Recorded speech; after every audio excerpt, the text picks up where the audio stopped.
नमस्कार, मैं हूं सुरभि राजपूत और आप देख रहे हैं रियल एस्टेट और प्रॉपर्टी की दुनिया का आपका भरोसेमंद वीडियो। आज का एपिसोड खास है उन करोड़ों भारतीयों के लिए जो विदेश में बसे हैं, यानी हमारे एनआरआई भाई बहन।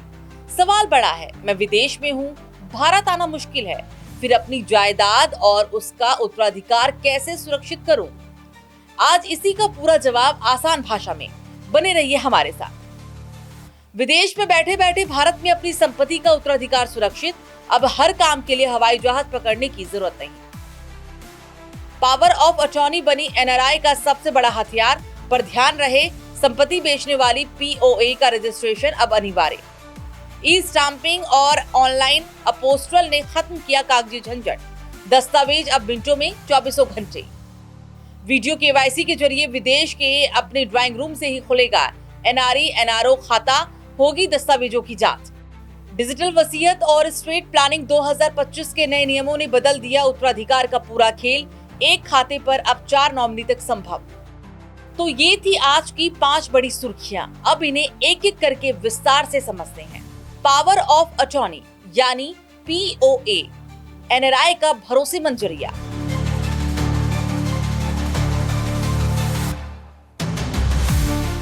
सबसे पहले बात उस दस्तावेज की जो हर एनआरआई की जिंदगी आसान बना देता है, पावर ऑफ अटॉर्नी यानी मुख्तारनामा।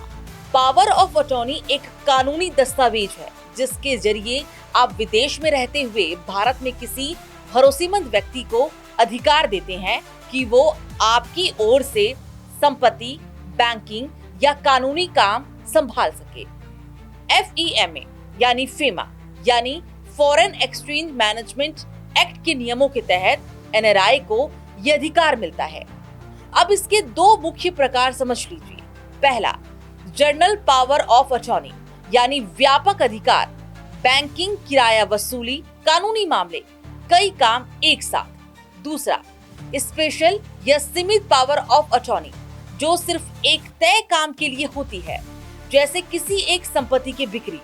काम पूरा होते ही ये अपने आप समाप्त हो जाती है। विशेषज्ञ एनआरआई को अक्सर यही सलाह देते हैं, सीमित अधिकार दीजिए, जोखिम कम रहता है। अब सबसे जरूरी बात, इसे बनवाते कैसे हैं? पीओए का मसौदा यानी ड्राफ्ट भारत में तैयार होता है, जिसमें साफ साफ लिखा जाता है कि आप किसको कौन से अधिकार दे रही हैं। फिर ये दस्तावेज आपके पास विदेश भेजा जाता है, जहां आप इस पर हस्ताक्षर करते हैं और यही 2 रास्ते खुलते हैं। एक, अगर आप जिस देश में हैं वो हैग कन्वेंशन का सदस्य है तो उस देश से अपोस्टल करवा लीजिए। 2, या फिर वहां मौजूद भारतीय दूतावास या कॉन्सुलेट से इसे अटेस्ट यानी कि सत्यापित करवाइए। इसके बाद ये दस्तावेज भारत भेजा जाता है, जहां राज्य के नियमों के मुताबिक स्टाम्प ड्यूटी अदा कर इसका एडजुडिकेशन होता है। और दर्शकों, एक बात गांठ बांध लीजिए, जो पीओए भारत पहुंचती है उसे आमतौर पर पहुंचने के 3 महीने के भीतर सब रजिस्ट्रार के पास रजिस्टर कराना होता है। और यही आती है आज की सबसे अहम चेतावनी। कई राज्यों ने नियम और सख्त किए हैं। कर्नाटक में 2025 के संशोधन के बाद संपत्ति के हस्तांतरण का अधिकार देने वाली पीओए का रजिस्ट्रेशन अनिवार्य कर दिया गया है। सिर्फ स्टाम्प करवाना काफी नहीं। और सबसे बड़ी बात, सुप्रीम कोर्ट के सूरज लैंप फैसले के बाद ये साफ है कि केवल पावर ऑफ अटॉर्नी से किसी अचल संपत्ति का मालिकाना हक ट्रांसफर नहीं होता। मालिकाना हक तभी बदलता है जब रजिस्ट्रार सील डीड बने। पीओए सिर्फ आपके प्रतिनिधि को आपकी ओर से वो सील डीड बनाने और रजिस्टर कराने का अधिकार देती है। तो याद रखिए, पीओए ताकतवर है पर अधूरी नहीं छोड़नी चाहिए। ड्राफ्टिंग सोच समझकर, अधिकार सीमित और रजिस्ट्रेशन पक्का, किसी अनुभवी वकील की मदद जरूर लें। ई स्टाम्पिंग और ऑनलाइन अटेस्टेशन अपोस्टल। अब बात उस तकनीक की जिसने दूरी की दीवार ढहा दी है। एक जमाना था जब स्टैम्प पेपर के लिए वेंडर की लाइन में लगना पड़ता था और जाली स्टैम्प का डर अलग। अब आया है E stamping. Stock holding corporation of India यानी कि SHCIL को सरकार ने ई स्टाम्पिंग की केंद्रीय रिकॉर्ड कीपिंग एजेंसी बनाया है और इसके तहत आपको मिलता है एक टेम्पर प्रूफ डिजिटल सर्टिफिकेट। हर सर्टिफिकेट पर एक यूनिक नंबर और QR कोड जिसे कोई भी ऑनलाइन वेरीफाई कर सकता है। NRI के लिए इसका सबसे बड़ा फायदा क्या है? टाइम जोन की कोई बंदिश नहीं। 24 घंटे 7 दिन दुनिया के किसी भी कोने से स्टैंप ड्यूटी अदा कर सर्टिफिकेट हासिल किया जा सकता है। ये अब ज्यादातर राज्यों में उपलब्ध है और रजिस्ट्रेशन सिस्टम से भी जुड़ता जा रहा है। अब दूसरा अहम पहलू दस्तावेजों का सत्यापन यानी अटेस्टेशन। यहाँ काम आता है अपोस्टिल। भारत साल 2005 से हेग अपोस्टिल कन्वेंशन का सदस्य है। इसका सीधा मतलब अगर आप दस्तावेज किसी सदस्य देश में अपोस्टिल हो जाएं, तो भारत में उनके लिए अलग से दूतावास से सत्यापन कराने की जरूरत नहीं रहती और इसी तरह भारत से अपोस्टिल दस्तावेज सदस्य देशों में मान्य होता है। भारत में ये काम विदेश मंत्रालय यानी कि MEA संभालता है और ई सनद जैसी ऑनलाइन सेवाओं से प्रक्रिया आसान हुई है। हाँ, एक चेतावनी, जो देश हैग कन्वेंशन के सदस्य नहीं है वहाँ के लिए पुराना दूतावास अटेस्टेशन वाला रास्ता ही चलेगा। कुल मिलाकर स्टैंप और सत्यापन जो कभी सबसे बड़ी रुकावट थे, आज लगभग डिजिटल हो चुके हैं। वीडियो KYC, विदेश से ही खाता और पहचान सत्यापन दर्शकों उत्तराधिकार की प्लानिंग की एक बुनियादी जरूरत है। भारत में आपका अपना बैंक खाता, किराया हो, पेंशन हो या निवेश, सब इसी से जुड़ता है और अब इसके लिए भी भारत आने की जरूरत नहीं। रिजर्व बैंक द्वारा शुरू की गई वीडियो KYC सुविधा ने इसे संभव बनाया है।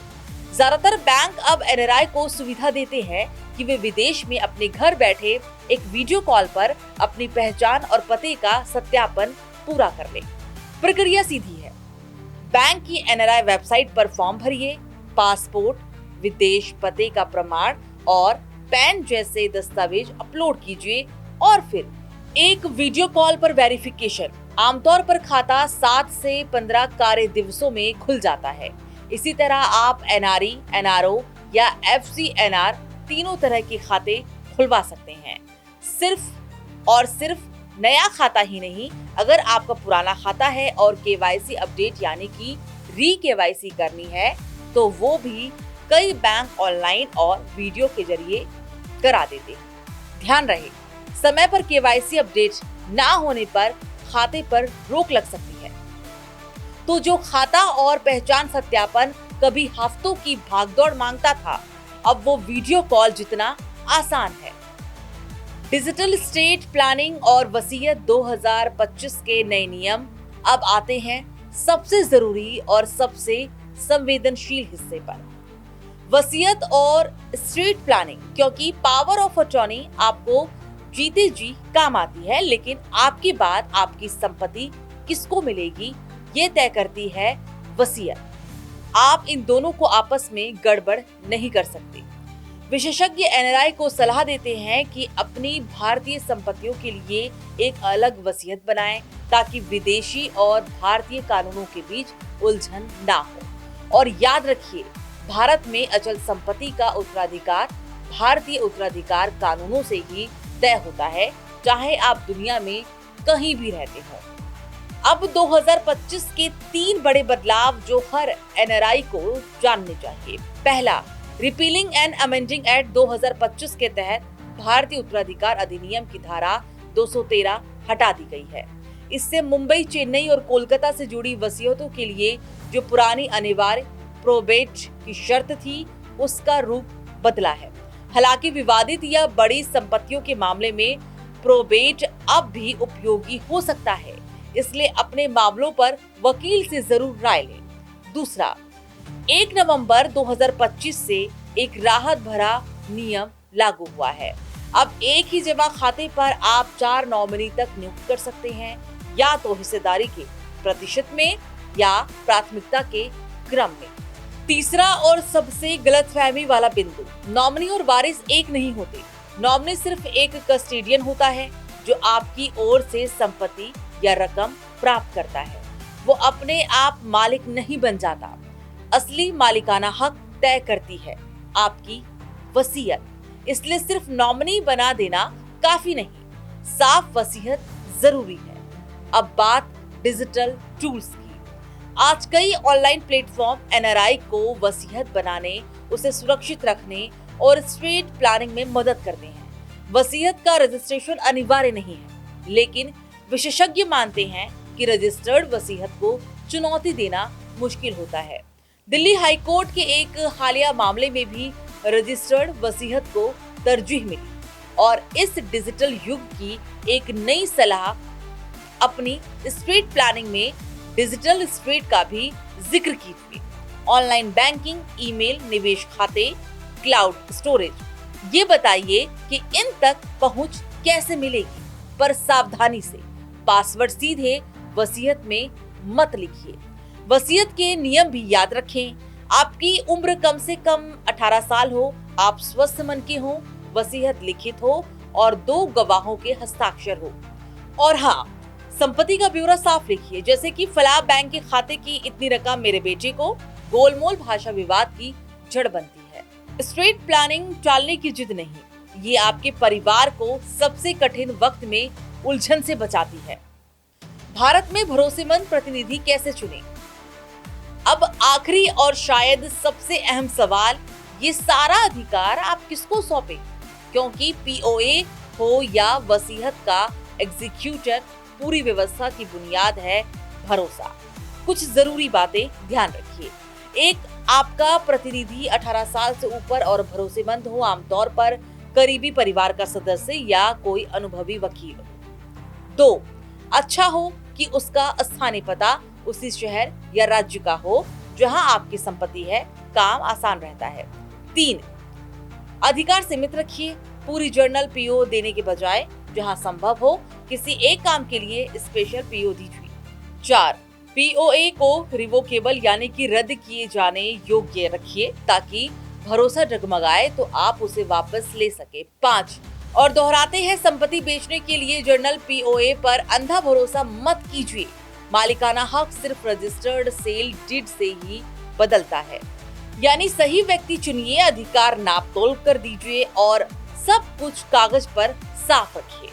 तो दर्शकों, आज हमने जाना कि एक एनआरआई के लिए विदेश में बैठकर भी भारत में अपनी संपत्ति और उत्तराधिकार को सुरक्षित करना अब पहले से कहीं आसान है। पावर ऑफ अटॉर्नी से रोजमर्रा का प्रबंधन, ई स्टाम्पिंग और अपोस्टल से कागजी झंझट का अंत, वीडियो केवाईसी से घर बैठे बैंकिंग और एक स्पष्ट वसीयत से आने वाली पीढ़ी की सुरक्षा। बस एक बात गांठ बांध लीजिए, ये जानकारी आपको जागरूक बनाने के लिए है, कानूनी सलाह नहीं। अपनी संपत्ति और देश के नियमों के हिसाब से किसी अनुभवी वकील और टैक्स विशेषज्ञ से जरूर सलाह लें। अगर ये जानकारी काम की लगी तो इसे अपने उन अपनों तक जरूर पहुंचाइए जो विदेश में हैं और हमारे चैनल को सब्सक्राइब कीजिए ताकि प्रॉपर्टी की हर जरूरी खबर आप तक पहुंचती रहे। मैं हूं सुरभि राजपूत, आज के लिए इजाजत दीजिए, नमस्कार।